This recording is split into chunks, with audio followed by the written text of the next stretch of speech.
This is a great announcement because, 5 months ago we talked about this. We talked about the land bank. We all got together, and to see something come to a reality is the best part of this job as being county executive. And I'll speak a little bit for the mayor saying the same thing, because we're faced with these problems day in and day out. But I can't go by without saying thank you also to the legislature. Chris Higgins, who continued this fight in the legislature to make sure it happened. Chris.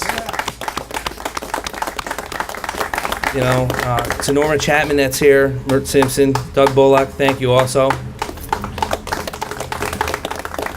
But it does take wisdom and leadership in everyone coming together to say, look, let's leave the egos at the door.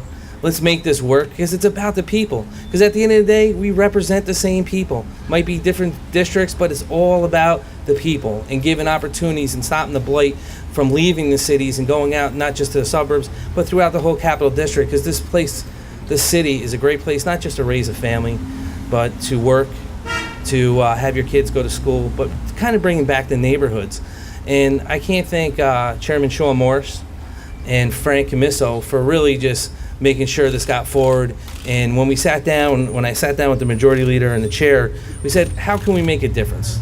Not just getting behind a product, but it's always about the money, because the mayor will tell you as we do our budgets, and it's not the fun part of the year for us, and it's not the fun part after we drop our budgets, because we got to try to make it work, is really getting behind something like this with Mike Jacobs leading the charge here and really saying, how can we do it? We turned over 83 properties to him in the last couple of months. I think we just made it official, the 83 properties.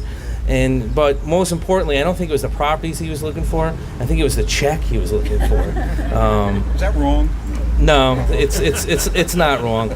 But when I sat down with Frank and Sean and I said, how can we make this work? And I said, look, I like to give $500,000. Frank didn't nod, Sean didn't nod. He said, let's do a little bit more and give another 500. And they went back to the legislature. The legislators approved it.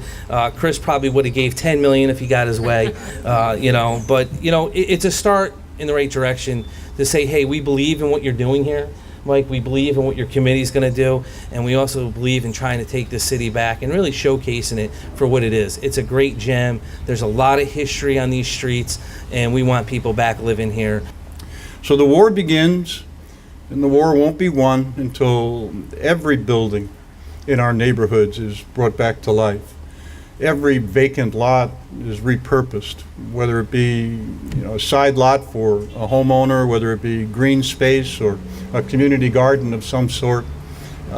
We can't stop, and we just can't rest until this takes place. Till Clinton Avenue, as an example, becomes that thoroughfare that leads us to some of our greatest cultural amenities downtown. As executive director, my main focus is to create these perceived liabilities into an asset. We have a number of great buildings here that just need to have some interest, some funding in order to make it a possibility and make it and reclaim these properties back into the city of Albany, as well as all municipalities in Albany County. So creating an asset is really my goal here as the executive director, as well as making sure that we continue to move this forward. It's not just something that's going to be happening for a few years. We will have to continue the momentum as well as be very proactive. We want to make sure that the Albany County will have less properties on their tax foreclosure. That is really our key point. And how do we do that? We have to make sure that we're working with the city, we're working with codes, we're working with other departments, with the planning department, to take that step and be proactive. And we also now have an advisory board that is made up of people from the community. I look at these representatives as the construction crew.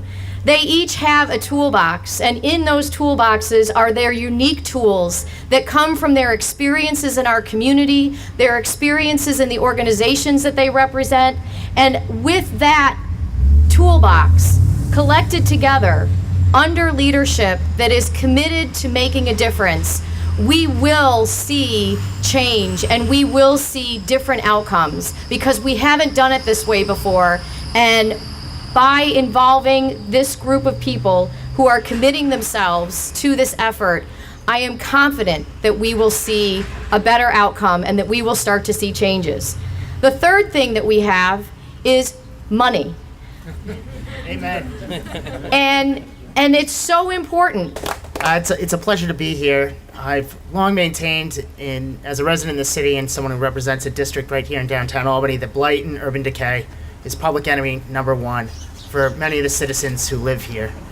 And I've been working on this for many years with many of my colleagues, and it's nice to finally stand here with so many residents, with so many elected officials, with a vibrant and strong Community Residents Advisory Council, finally see this idea come to fruition through cooperation, as the county executive said, through cooperation with the leadership, the legislature, to have the money appropriated from the county, an actual commitment to get this off the ground, to leverage against the money Mike is now trying to get from the Attorney General. Really is a wonderful day. You know, we have hundreds and hundreds of vacant and abandoned buildings in the city and throughout the county for that matter.